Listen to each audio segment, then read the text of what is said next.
I'm Talia Landry, and this is the Mashpee TV News Update for October 17th, 2018.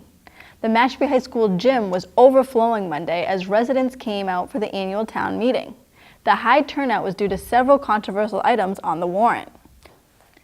The first article of controversy was the question to add a bylaw that would ban all types of marijuana establishments, including cultivators, independent testing laboratories, marijuana product manufacturers, retailers, or any type of licensed marijuana-related businesses. As defined by general law and the regulations.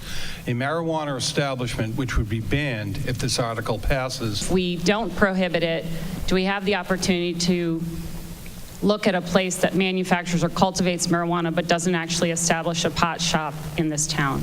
Okay, so the answer would be, if, for this purpose, this question, this article would prohibit the cultivation or the other facilities that you're talking about. That doesn't stop another article from being submitted at some later date. But this article tonight would. The article failed to pass with 309 votes against the prohibition and 258 supporting the ban. This substance that is already out there is safe. Two other articles that caused considerable debate were the Wireless Overlay District and the articles known as Raise and Replace.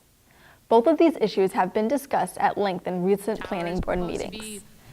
The Wireless Overlay District would allow the placement of a 150-foot cell tower on land off Red Book Road.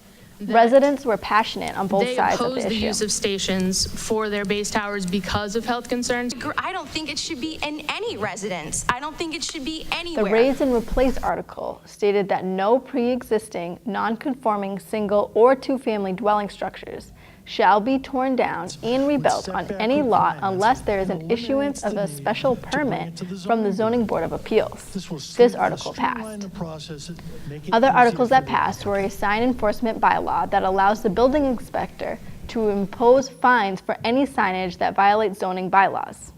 And another article passed that would eliminate the requirement of a special permit from the Zoning Board, streamlining the approval process, and an applicant must pursue to erect a fixed and floating pier, wharf, dock, or boardwalk. The Mashpee Wampanoag tribe held a solidarity walk earlier this month after the Department of Interior released their decision on their land and trust reconsideration. The Department of Interior was asked to reconsider their original determination of withholding land and trust back in 2015, after a judge ruled in favor of challenging Taunton residents in 2016. On September 7th, the Department of Interior decided they did not have jurisdiction to hold the land in trust for the Mashpee Wampanoag tribe. The tribe held the 4-mile walk in efforts to spread awareness to this issue and push the tribe's efforts in a new bill introduced in Congress earlier this year. The walk was ended by a potluck lunch and a variety of different speakers supporting the tribe's cause. You are Indian enough when they took your children away for 12 years to Carlisle Indian Boarding School to assimilate them. You are Indian enough when Buddy Pocknick got beat nearly to death just for exercising his Aboriginal rights.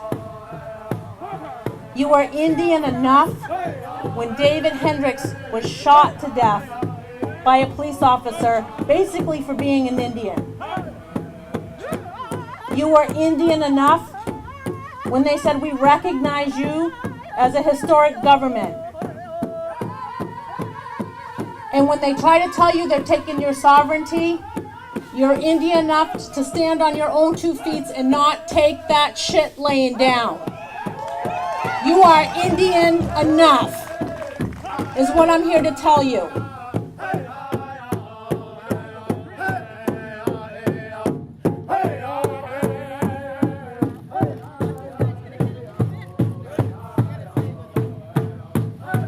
Your right to occupy your traditional homeland is a right that the government cannot extinguish.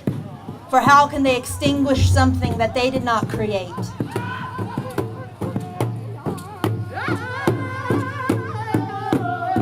This looks like it's the beginning of another termination era in the history of Indian country. That's what it feels like, and that's what it looks like.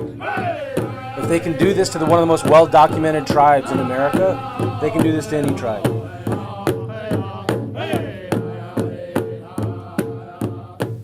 The Mashpee Falcons varsity football team clinched the South Shore League Tobin title after their win against Hull last weekend with a 6-0 record. This is their third year in a row for this title and marks their state best 26 straight wins. Congratulations to the Mashpee Falcons. Playoffs will start in Mashpee on October 26th. Don't miss the Halloween happenings with the Halloween Kid and Dog Parade in the Mashpee Commons on Saturday, October 27th. Dress up in your best Halloween costumes and parade around the Mashpee Commons starting at the Village Green. Activities start at 1 and the parade starts at 2. Trick-or-treating for kids will follow and last until 4 p.m. And if you want a safe place for your kids to go this Halloween, on October 31st, the 11th annual Trunk or Treat hosted by the Cape Cod Church starts at 5:30 p.m. There will be games, bounce houses, food trucks, candy, and more. And that wraps up this edition of the Mashpee TV News Update. Stay tuned for more updates and check us out on Facebook, Twitter, and Instagram. Also, be sure to subscribe to our YouTube channel to keep up with all the local content you care about. For Mashpee TV, I'm Talia Landry.